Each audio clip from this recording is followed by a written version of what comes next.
What's going on, guys? PC here, and welcome to another episode of Dreaming Out Loud. In this episode, we'll be taking a look at 3 invisible diamonds on the Sega Dreamcast. Now, if Platinum Buddha is watching, this has nothing to do with hidden gems. It's a completely different concept, not copyrighted at all. Anyway, these are 3 Dreamcast games that you may not have heard of that are actually pretty good. And we're going to start things off with the Floyd Brothers Episode 1. Now, this game I've always described as basically like playing a Saturday morning cartoon. It's got that look to it. I don't know if I'd call it cel-shaded. It's not really. It's very cartoony. It's, like I said, it's your typical Saturday morning cartoon look to it, and it's a really nice looking game. It's one of the big pluses to this game. It's very nice looking, very colorful, very cartoony looking. But it is written like a Saturday morning cartoon as well, and you'll notice the title of the game is Episode 1, because Visual Concepts, the developer of this game, planned on releasing multiple episodes of this. It was supposed to be like an episodic series.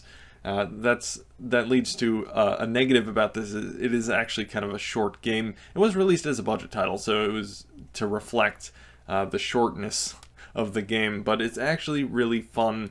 It's not a very challenging game. Basically, the concept is you're playing as Heugel, who is the smaller, skinnier of the 2 brothers, the smarter one actually as well, and you're trying to find parts so that Meugel, the big fat brother here, can make some sort of machine. So you're going around this junkyard where they live and trying to find various parts, solve little puzzles, play games, mini games, and things like that. It's not a very challenging game. Most of the things you have to do are pretty easy to do. I'm sure this game was targeted more towards younger kids, but it's actually a lot of fun. I enjoyed playing through it, and I would definitely highly recommend this if you're looking for something different on the Dreamcast and not your typical platformer, first-person shooter RPG. This is none of those things, although it does have a little bit of platforming and not really a whole lot, though. But yeah, a very different game, very hard to describe, but definitely one to check out. Next up is TNN Motorsports Hardcore Heat.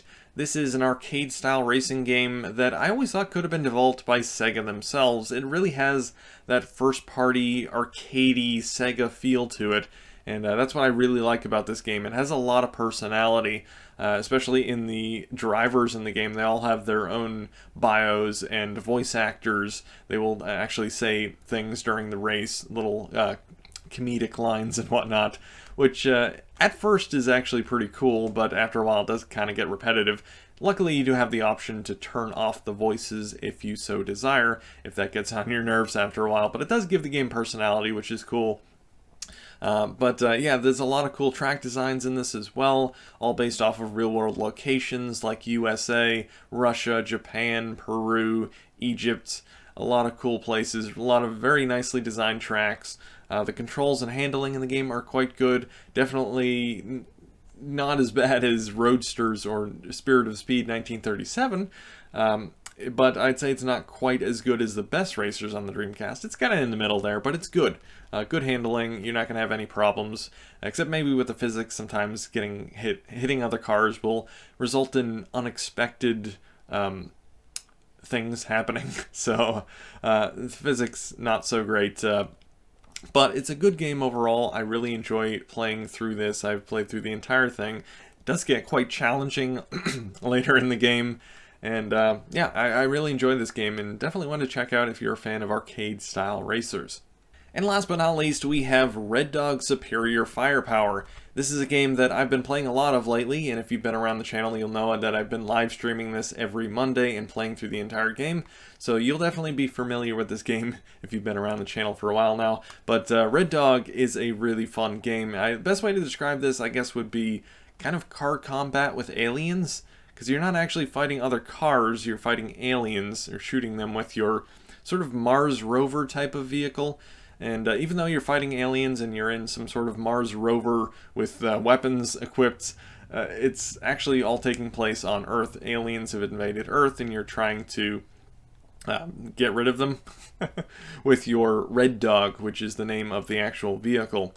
But it's a really, really fun game. I've really enjoyed my playthrough of this so far. Definitely not for someone who isn't up for a challenge, because this game is very, very difficult, very challenging. I guess I'd say this game is NES hard. It's an NES hard Dreamcast game, which is kind of funny because I'd say the best comparison to this game would be Blaster Master on the NES. This is kind of a 3D version of that. I guess that would be the best way to describe this game. If you play Blaster Master, you kind of know what to expect a bit here.